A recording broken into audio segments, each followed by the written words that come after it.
మీ మోకాల నొప్పులకు ఎటువంటి సర్జరీ లేకుండా ఎపియాన్ పెయిన్ క్లినిక్ అందిస్తున్న అత్యాధునిక చికిత్స. స్టమక్ క్యాన్సర్ దాని లక్షణాలు, దాని డయాగ్నోసిస్ కావాల్సిన పద్ధతులు, దాని ట్రీట్మెంట్ బ్రీఫ్గా తెలుసుకుందాం. ఈ స్టమక్ క్యాన్సర్ అనేది యూజువల్లీ మేల్స్లో కామన్గా వస్తుంది. ఎవరెవరిలో హై రిస్క్ ఉంటారంటే యూజువల్లీ స్మోక్ చేసేవాళ్ళు, లేదు అంటే మందు ఎక్కువగా అత్యధిక మోతాదులో తీసుకునేవాళ్ళు, కొంతమంది స్పైసీ ఫుడ్ తీసుకునేవాళ్ళు, లేదు అంటే హెచ్ పైలోరీ ఇన్ఫెక్షన్ రావడం వల్ల, ఎవరైతే బోరు బావిలో వాటర్ తాగేవాళ్ళు ఇంతకుముందు, వాళ్ళలో ఈ క్యాన్సర్ వచ్చే లక్షణాలు ఛాన్సెస్ చాలా ఎక్కువగా ఉంటాయి. కొంతమంది స్వతహాగా కొన్ని జెనెటిక్ మ్యూటేషన్స్ ఉండొచ్చు. సో వీటి వల్ల కానీ, లేదంటే పాలిప్స్ వల్ల కానీ, లేదా లాంగ్ స్టాండింగ్ పెప్టిక్ అల్సర్ ఉండటం వల్ల కానీ ఈ స్టమక్ క్యాన్సర్ అనేది తయారయ్యే ఛాన్సెస్ ఎక్కువగా ఉంటుంది. సో దీని లక్షణాలు ఎలా ఉంటాయి? దీని లక్షణాలు యూజువల్గా ఇనీషియల్ స్టేజెస్ లో ఏమి లక్షణాలు అనేవి తెలియవు. చాలా మందికి ఈ అల్సర్ డిసీజ్ ఏదైతే ఉందో దాని పెప్టిక్ అల్సర్ డిసీజ్ అంటాం. అదే దాని సిమ్టమ్స్ యూజువల్లీ మనకి కనిపిస్తూ ఉంటాయి. కడుపులో మంటగా ఉండటం కానీ, లేదంటే పై కడుపులో మంటగా ఉండటం, తిన్న తర్వాత ఫుల్నెస్ ఉండటం. ఫుల్నెస్ అంటే పొట్ట ఉబ్బరంగా ఉండటం, ఆకలి తగ్గటం, లేదు అంటే వెయిట్ లాస్ అవ్వటం, ఇవన్నీ కొద్ది ఇనీషియల్ స్టేజెస్ లో కనిపించేవి.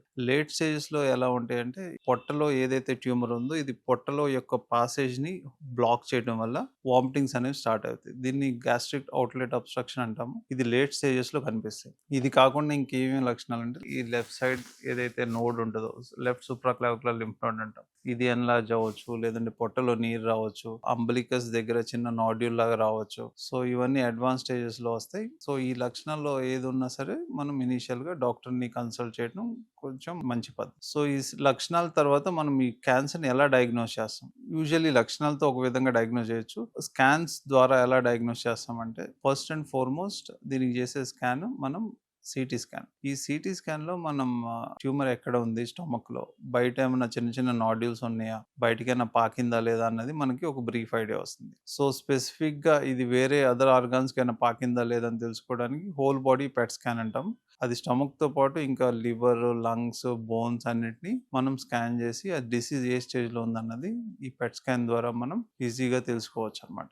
సో పెట్ స్కాన్ అయిన తర్వాత యూజువల్లీ మనం ఎండోస్కోపీ చేస్తాం. అప్పర్ జీ ఎండోస్కోపీ అంటాం. ఈ ఎండోస్కోపీలో నోటి ద్వారా చిన్న పైప్ లాంటిది పాస్ చేసి స్టమక్ లోకి వెళ్ళి దాని నుంచి చిన్న బయాప్సీస్ లాగా కలెక్ట్ చేయాల్సి వస్తుంది. ఈ కలెక్ట్ చేసిన బయాప్సీస్ ని మనం హిస్టోపెథాలజీకి పంపించి ఇది ఏ రకమైన cancer, whether it's adeno cancer are squamous cancer ఏంటిది అన్నది చూసుకొని దీనికి అకార్డింగ్ గా మనం మన ట్రీట్మెంట్ పద్ధతిని అయితే మార్చుకోవాల్సి వస్తుంది. సో స్టేజింగ్ అండ్ డయాగ్నోసిస్ ఇది అయిపోయిన తర్వాత మనం పేషెంట్ అయితే ట్రీట్మెంట్ కి అయితే సబ్జెక్ట్ చేయాలి. సో ఇంత ముందులాగా క్యాన్సర్ వచ్చిందంటే అందరికీ సర్జరీ చేయడం అనేది మంచి పద్ధతి కాదు. ఇది ప్రతి ఒక్క స్టేజ్ కి పర్సనలైజ్ ట్రీట్మెంట్ ఉంటుంది. స్టేజ్ 1 ఆర్ ఎర్లీ స్టేజ్ 2 కి మనం ఇనిషియల్ గా సర్జరీ చేస్తాం. So late stages of second, third stage మనం ఇనిషియల్ గా కీమో ఇచ్చి ట్యూమర్ ని తగ్గించి దాని తర్వాత ఆపరేట్ చేయాలి. సర్జరీ చేసే పద్ధతులు ఎలా ఉంటాయి? ఓన్లీ ఒక పార్ట్ ఆఫ్ ద స్టమక్ లో upper part and lower part లో ఉంది అంటే యూజువల్లీ మనం distal gastrectomy or part of the stomach ని తీసేసి మనం స్మాల్ ఇంటెస్టైన్ ని జాయిన్ చేసుకోవచ్చు.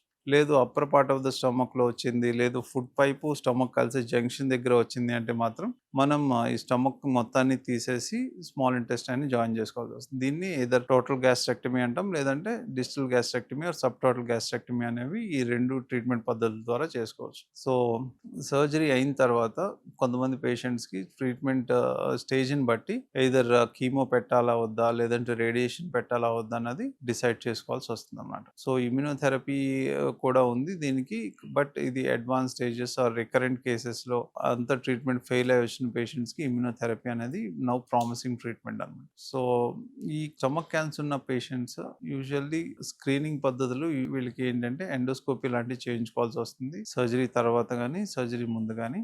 ఎండోస్కోపీ అయిన తర్వాత వాళ్ళు ఎవ్రీ 3 monthly రెగ్యులర్ గా డాక్టర్ని కన్సల్ట్ అవుతూ ఉంటే అవసరాన్ని బట్టి స్కాన్ చేయించుకోవాలా లేదా అన్నది డిసైడ్ చేసుకోవాలి.